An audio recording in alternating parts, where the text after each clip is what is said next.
주의 이름이라는 제목으로 말씀을 함께 나눌 때에 은혜의 시간 되시기를 주의 이름으로 축원합니다.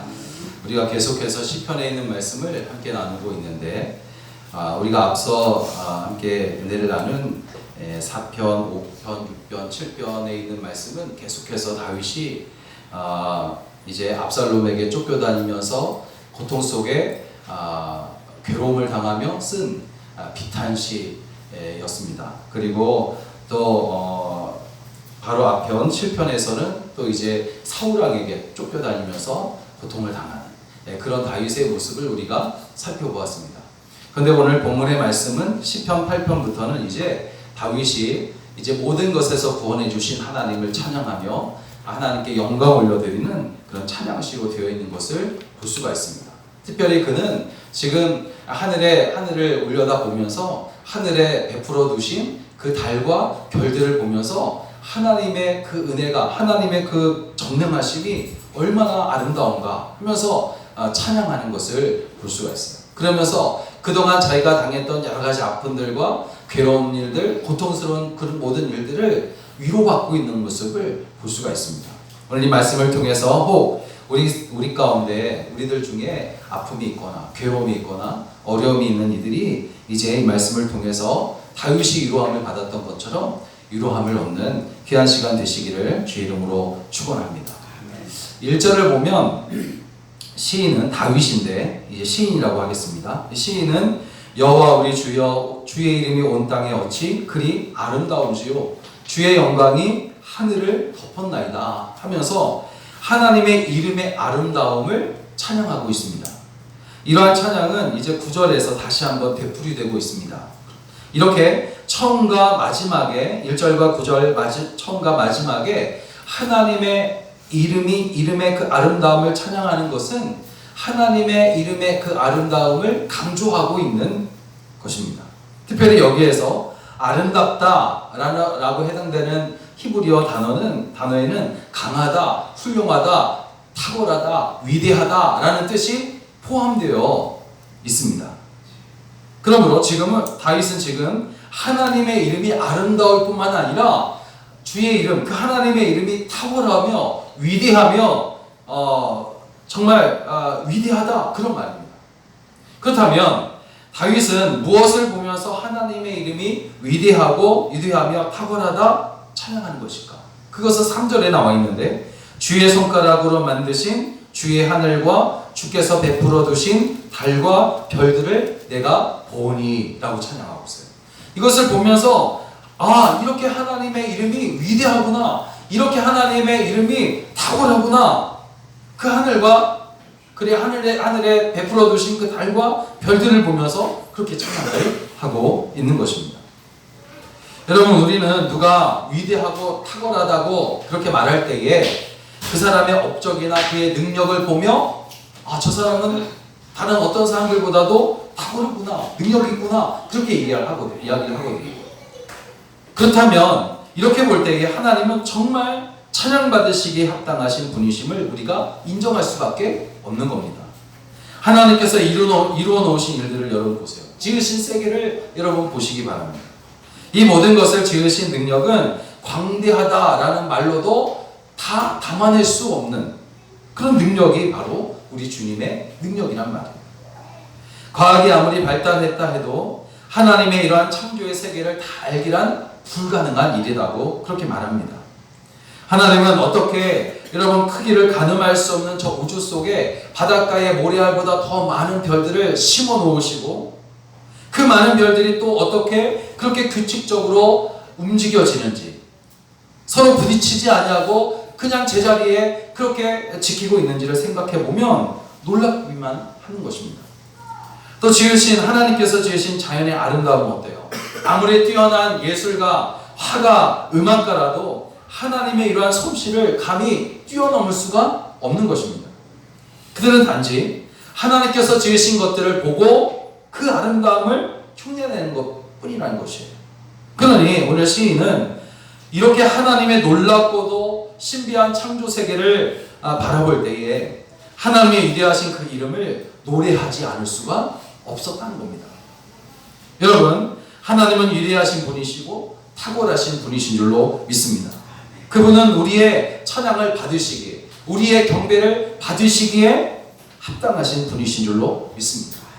더욱이 우리가 하나님을 찬양할 수밖에 없는 것은 그분은 바로 우리를 만드신 창조주이시고 우리는 그분의 피조물이기 때문에 마땅히 하나님을 높이고 찬양할 수밖에 없어요.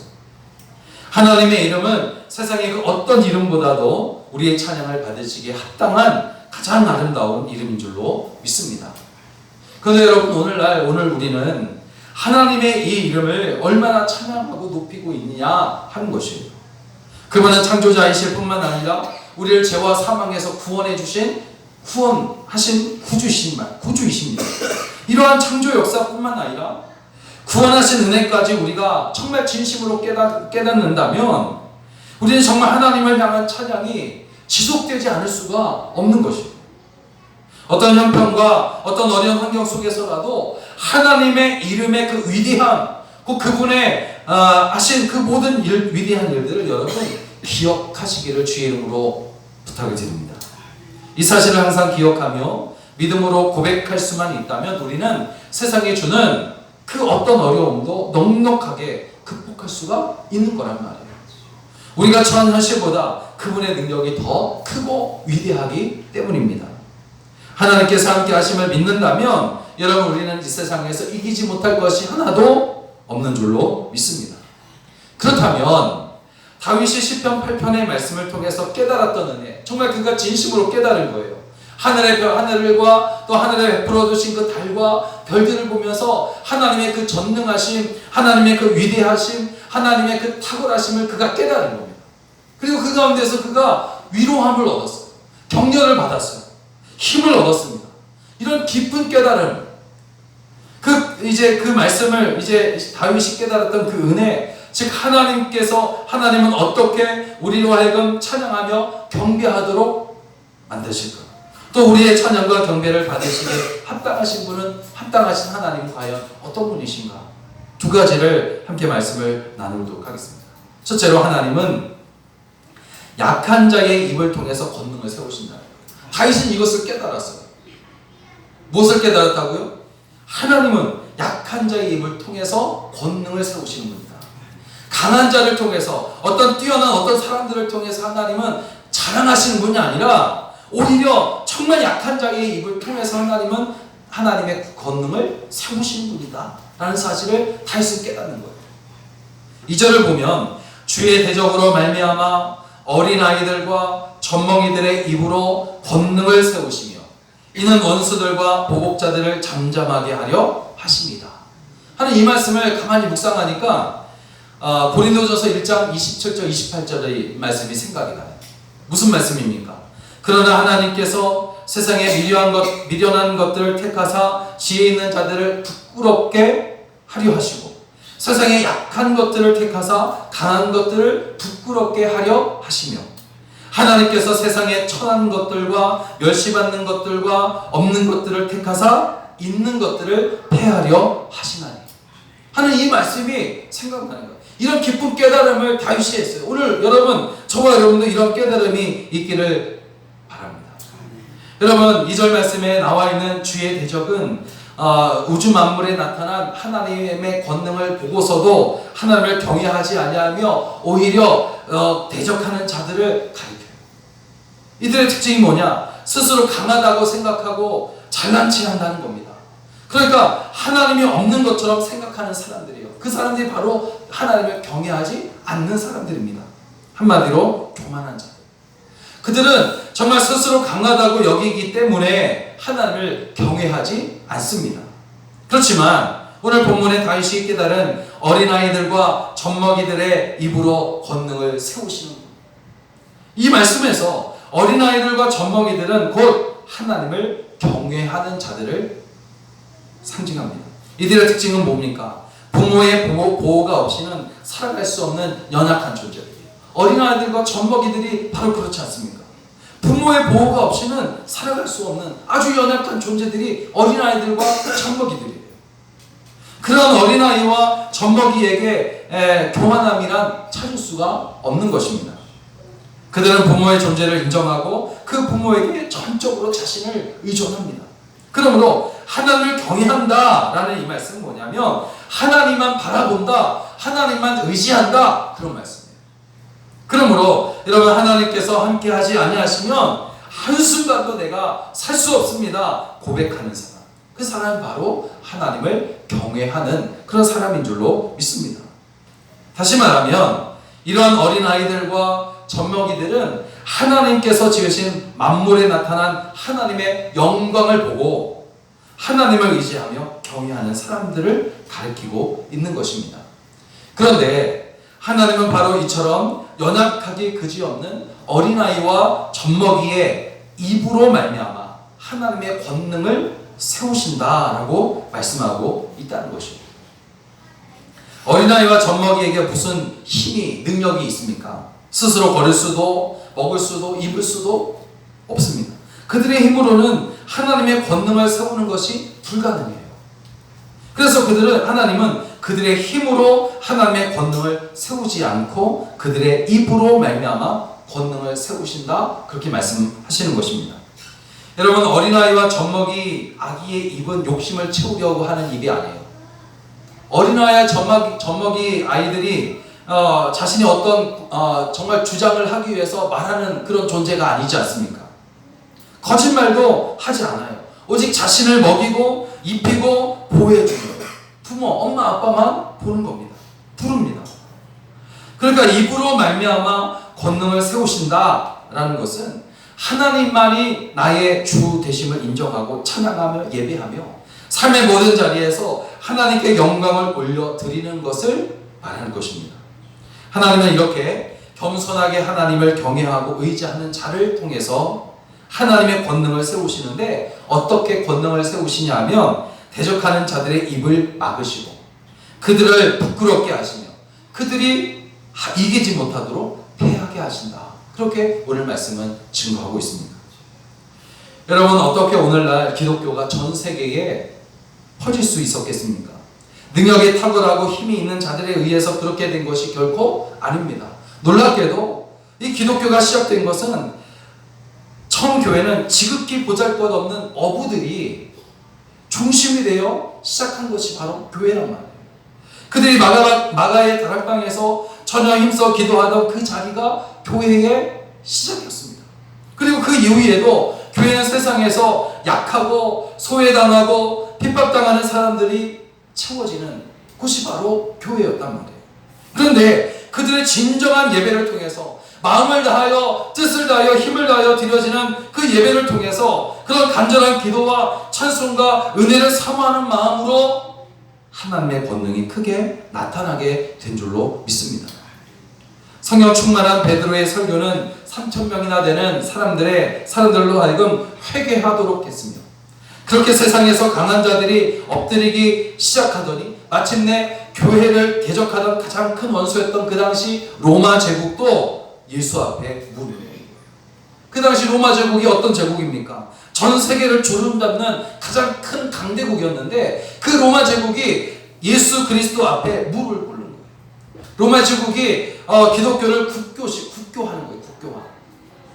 이것이 바로 하나님께서 약한 자를 들어 일하시며 권능을 세우시는 방법입니다. 여러분, 하나님을 경외하는 우리는 약한 자 같으나 강한 자입니다. 하나님의 크신 권능을 세워가는 사람들이기 때문인 줄로 믿습니다. 야고보서 2장 5절을 보니까 내 사랑하는 형제들아 들을지어다. 하나님이 세상에서 가난한 자를 택하사 믿음에 부유하게 하시고 또 자기를 사랑하는 자들에게 약속하신 나라를 상속으로 받게 하지 아니하셨느냐라고 말씀하세요. 여러분, 하나님은 어린아이들과 젖먹이와 같은 우리를 통해서 하나님의 권능을 세우시는 줄로 믿습니다. 그러므로 스스로 강하다고 교만하지 않기를 바랍니다. 겸손히 낮아짐으로 하나님께 약한 자가 되어, 하나님 앞에서 약한 자가 되어 하나님의 권능을 세우는데 정말로 귀히 쓰시는 그릇 되시기를 주의 이름으로 간절히 축원합니다. 또 두 번째로, 하나님은 최고의 예술가이심을 깨닫습니다. 다윗은 그것을 깨달았어요. 하나님은 최고의 예술가다. 오늘 우리도 세상을 살아가는 동안 하나님이 바로 최고의 예술가이시다라는 사실을 여러분 깨닫게 되시기를 주의 이름으로 축원합니다. 여러분, 이 땅에는 수많은 예술가와 예술작품들이 있습니다. 그리고 그러한 예술작품들은 예술가의 개성만큼이나 독특한 특징들을 다 가지고 있어요. 또 그러한 독특성이 있기 때문에 예술성을 사람들로부터 인정받기도 합니다. 그런데 세상에 아무리 예술가들이 많아도 그들에게 어떤 독특한 어떤 특징들이 있어서 그 특징을 사람들에게 인정받을지라도 그들 모두에게는 한 가지 공통점이 있단 말이에요. 그것은 바로 그들은 이 땅에 이미 존재하고 있는 재료들로 작품들을 만든다는 것입니다. 보통 사람들이 생각하지 못했던 예술작품을 잘 그려내고 조각하는 예술가라도 모두가 다 이 땅의 것이 아닌 다른 무엇으로 작품을 만들어낼 수가 없는 겁니다. 그들의 작품이 아무리 독창적인 것이라 해도 그것들은 이 세상의 재료로 만들어진 것이란 말이에요. 하지만 무에서 아무것도 없는 곳에서 있는 것, 유를 이끌어내실 뿐만 아니라 그 유를 아름답게 조성하시는 위대한 예술가는 한 분뿐이시란 말이에요. 다윗은 왕이지만 그 이전에 그는 예술가였잖아요. 그는 노래를 부르는 사람이었고 그는 시를 쓰는 시인이었으며 그리고 하나님의 궤 앞에서 춤을 추는 춤꾼이었어요. 이러한 다윗이 하나님은 하늘과 그리고 하늘에 베풀어 두신 달과 별들을 만드신 분이라고 고백하고 있습니다. 3절에서 다시 보면 주의 손가락으로 만드신 주의 하늘과 주께서 베풀어 두신 달과 별들을 내가 보오니. 지금 다윗은 무엇을 보고 있냐면 고개를 들고 하늘을 봅니다. 그리고 하늘에 베풀어 두신 달을 보고 별을 보고 있어요. 그것을 보고 지금 감탄하고 있어요. 무슨 감탄을 하고 있냐면 하나님은 정말 위대한 예술가이시구나. 하나님의 그 위대한 예술성을 그는 노래하고 있는 거예요. 지금 하늘을 보면서. 많은 예술작품이 있지만 이렇게 웅장하면서도 질서 있는 예술작품은 어디에서도 찾아볼 수가 없다는 겁니다. 다윗이 경험했던 것처럼 우리 눈에 보이는 높은 하늘, 그리고 그 하늘에 밤하늘에 수놓은 그런 수많은 별들과 달의 모습을 보면 정말 참으로 신기하지 않을 수가 없는 것입니다. 그 하늘은 온갖 종류의 구름을 만들어내고 때로는 먹물로 풀어놓은 먹구름과 같은 수많은 그림들을 우리에게 보여주고 있잖아요. 하늘은 같은 하늘인데 어제 보았던 하늘과 지금 오늘 우리가 보는 하늘, 그리고 내일 보게 될 그 하늘이 다 다르단 말이에요. 저는 말씀을 이렇게 묵상하고 준비하면서 새로운 눈으로 하늘을 잠시 쳐다봤어요. 하나님은 단 한 번도 같은 모양의 구름을 하늘에 그려놓지 않으십니다. 수천 수만 년이 지나도 날마다 새로운 하늘을 우리에게 보여주세요. 하나님께서는 길고 긴 역사의 시간 속에서도 지루하거나 질리지 않도록 바람과 물과 공간, 이 모든 것들을 이용해서 아름다운 작품을 하늘에 수놓고 계셔요. 여러분, 세상에 어떤 그림을 이 작품에 비교할 수 있겠습니까? 밤하늘의 별들은 또 어때요? 지금 다윗이 밤하늘의 별들도 보고 있거든요.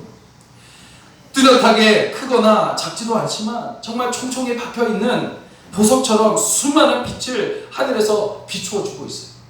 어떤 보석을 가공한들 그렇게 웅장하고 섬세하고 아름답게 수놓을 수 있겠습니까? 그 별들을 이어보면 때로는 말 모양의 별들이 되기도 하고 곰 모양의 별이 되기도 하고 사람 모양이 되기도 하고 정갈 모양이 되기도 하고, 달도 마찬가지입니다.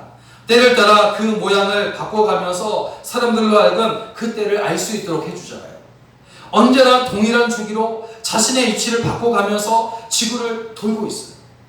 때로는 칠흑 같은 어두운 세상을 밝혀가지고 사람들로 하여금 돌뿌리에 걸려 넘어지지 않도록 그렇게 해주기도 하고, 때로는 슬픈 가슴을 위로하는 친구처럼 그렇게 해주기도 하고, 상처로 신음한 자들을 친근하게 비춰주기도 하고, 달이 그렇단 말이에요.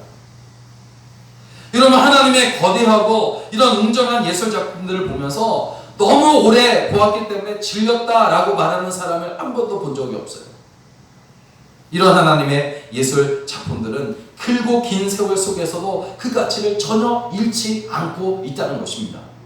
오히려 더욱더 많은 사람들의 마음을 평온하게 하고 부드럽게 만들어주는 위대한 예술 작품이 되어 오고 있단 말이에요.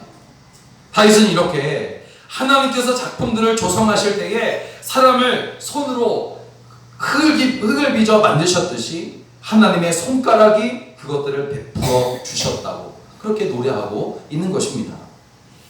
여러분, 하나님은 우리를 위하여 이토록 위대하고 아름다운 예술품들을 빚어주셨어요.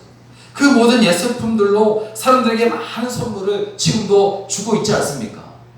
답답하고 막혔던 마음들이 풀어지게 하시고 그것들로 인하여 얼마나 많은 사람들이 위로를 받는지 모릅니다.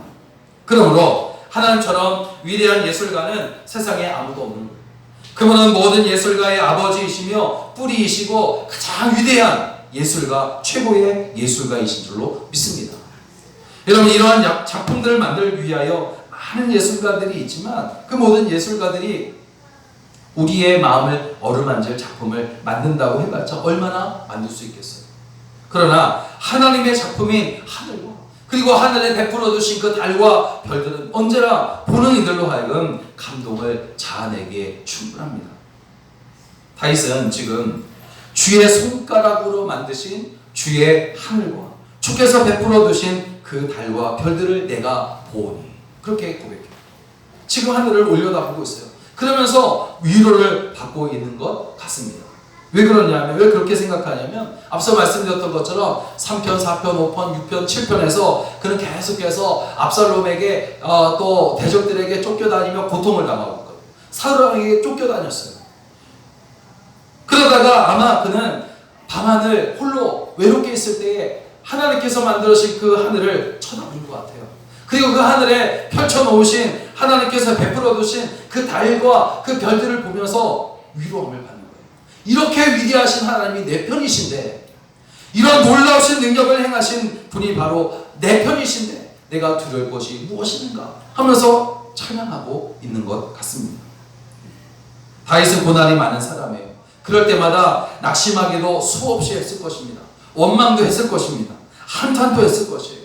이유 없이 쫓겨다니며 울기도 많이 울었을 것입니다.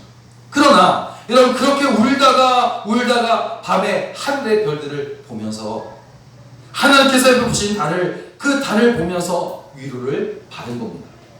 하나님께서 만드신 그 놀라운 작품들을 보면서 하나님을 찬양합니다. 슬픔을 다 저버리고 아픔을 다 잊어버리고 오히려 하나님을 찬양하며 마음의 평화를 얻은 것입니다. 그러므로 자연을 바라볼 때마다 다윗처럼 그것들을 만드신 주님의 그 손가락을 발견하게 되시기를 주의 이름으로 축복합니다. 그리고 그 작품들로 인하여 다윗처럼 하나님을 찬양하게 되시기를 주의 이름으로 축원합니다. 사랑하는 여러분, 다윗이 쓴 시편 8편은 하나님께서 베푸신 하늘의 달과 별들을 보며 찬양하는 찬양시입니다. 그렇지만 다윗이 고난이 많았던 사람이라는 것을 우리는 시편 3편에서 7편까지 쭉 말씀을 함께 나눴어요. 그럼에도 그가 그 모든 고난을 이겨낼 수 있었던 것은 하나님께서는 어린아이와 갓난아이와 같이 약한 자신을 통해서 강한 자들을 혼내시고 그들을 부끄럽게 하신다는 것을 믿었기 때문이에요. 그리고 그렇게 하시는 분은 세상은 그 어떤 존재도 비교할 수 없는 크신 하나님이심을 알았기 때문입니다. 또한 그는 크신 하나님을 하나님께서 베풀어 두신 하늘과 달과 별들을 보며 깨달았어요. 우리는 약한 자입니다. 어린아이와 같고 갓난아이와 같습니다. 그러므로 우리는 하나님만 의지하고 바라보아야 합니다. 때로는 하나님께서 만들어 놓으신 하늘의 해와 달과 별들을 보면서 하나님의 크심을 찬양하며 힘을 얻어 승리하는 삶을 여러분 계속해서 살아가게 되시기를 주의 이름으로 간절히 축원합니다. 기도하겠습니다.